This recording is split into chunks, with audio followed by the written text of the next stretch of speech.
Caddis Maximus here, this time with a review of hot weather work boots. These are military boots, specifically American military boots, and how they're really my preference for kind of bang for the buck hot weather work boots. Military boots have come a long way, and they are nothing like the old Vietnam era boots where it was just a hard piece of recycled truck tire molded over a piece of leather with a piece of leather as an insole and pretty much broke your legs in 5 minutes. Although I've run into people who love those boots, and they're absolute backbreakers. Nowadays, military boots have come a long way. They have genuine padded insoles, they have real nice intermediate padding or cushioning, and they all have Vibram soles. Now, there's been 3 different tread patterns that I've seen. This would be the first tread pattern. This one I would consider more for equipment and kind of vehicle operation. It has this, come on camera. It has just a few more areas where it's not quite as aggressive, just so it won't catch up on stuff so much. And then you would have what is considered the standard pattern. And I picked these up used, and so like for $40, great deal. Like really a great deal. And so this is just the more aggressive traditional pattern, and there's also airman boots which have yet a different pattern. I had a pair of those, but I ended up giving them to a friend. These boots now come in a variety of just specific styles, colors.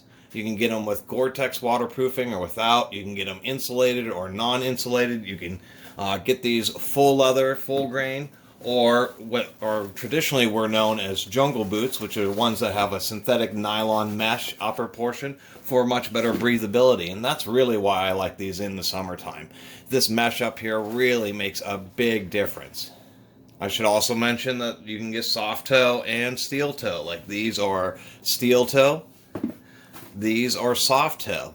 Now, I know there's a few different manufacturers. Bellevue is a big one, and then there are other smaller contract manufacturers, and there's quite a bit of differences on how these boots are constructed. Similarities would be that they all have the standard speed lace system, which is the hard cord laces, and then these eyelets.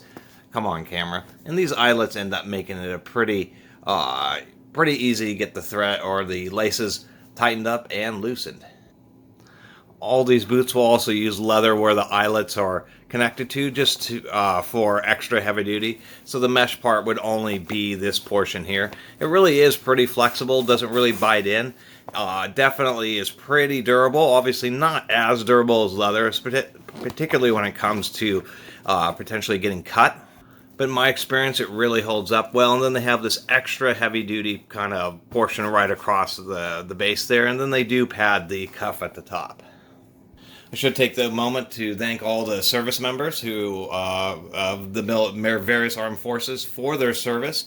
And actually, I buy these boots at the thrift store, so many of those service members continue to provide service even when they're off duty or no longer with the military. So I really want to say how much I appreciate them. And maybe somebody will be able to chime in and kind of help explain why there is such a massive variety of these boots. I don't know if you just get certain boots when you like graduate or when you go into boot camp, whether they're nicer boots that you have to pay for.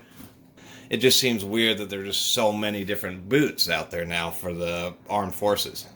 And really, speaking of the quality, like these full grain leather ones, I'm pretty sure that these boots would be pretty competitive against Danners. Now, there's another thing that these boots have. Some models have arch vents, and you have to be aware of that.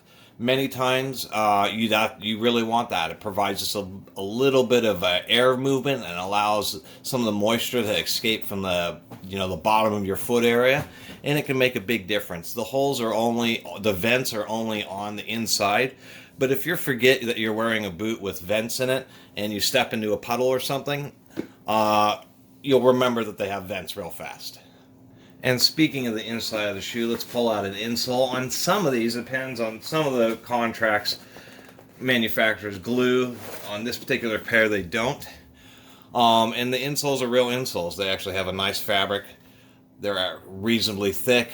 They're extra thick around the heel area. They have a nice arch support, but not too aggressive of an arch.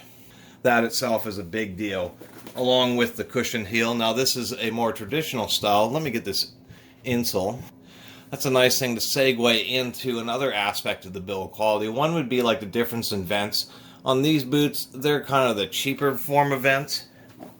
Or on these boots, and I don't know if these are just that, if they're Marine Corps boots that you get when you're actually in the field or boot camp, or I just don't have any information, so somebody help me out there. And so on these boots, they actually have much better quality vents that let a lot more air through. This is another aspect where some of the boots, the ones that I really like, have a complete overmolded sole where the whole bottom part of the shoe is actually inset into a cup or a recess in the sole. It's not just sitting on top of the sole, so it really holds pretty darn well. And then, of course, all the Vibram soles are glued onto the bottom. And then, of course, on these Marine Corps boots, they are insulated, but they still provide plenty of breathability. We can see that this cross strap is leather versus being nylon. Another thing is that the quality of the leather on this particular pair of boots is it's thicker and it's much more supple. It's obviously a much higher quality leather. Then there are boots like this, which are a molded sole, but it isn't overmolded because it isn't wrapping around just the bottom of the upper part of the boot is just on top of the sole surface. The old Vietnam era boots were made like this. This is much more comfortable because it has a big cushion layer here and then the better insole. But this style of manufacturing is similar to those old ones. And then we have this pair over here, which I notice actually has a Goodyear welt stitch down with a cross-stitch toe.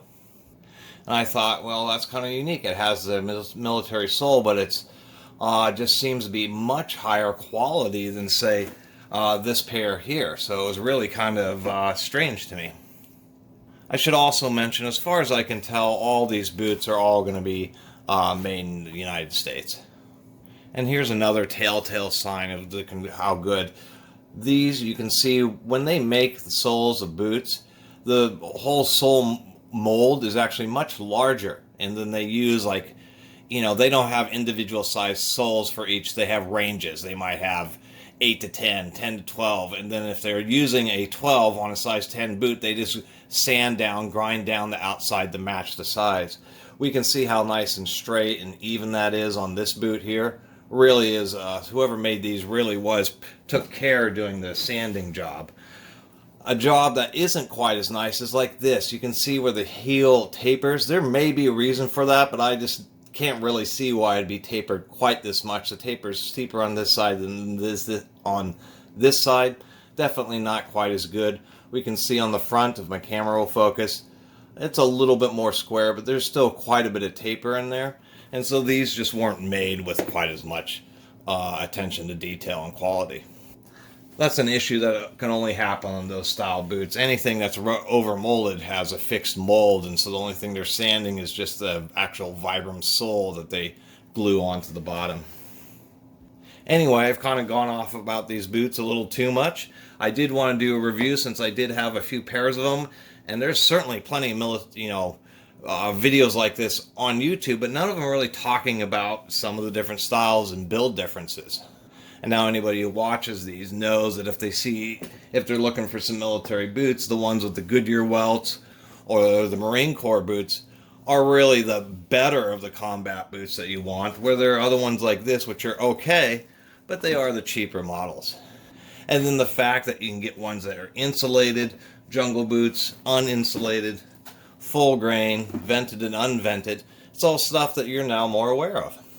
Anyway, I really appreciate everybody watching and subscribing, and if you haven't subscribed, please do. Until next time, Catus Maximus out.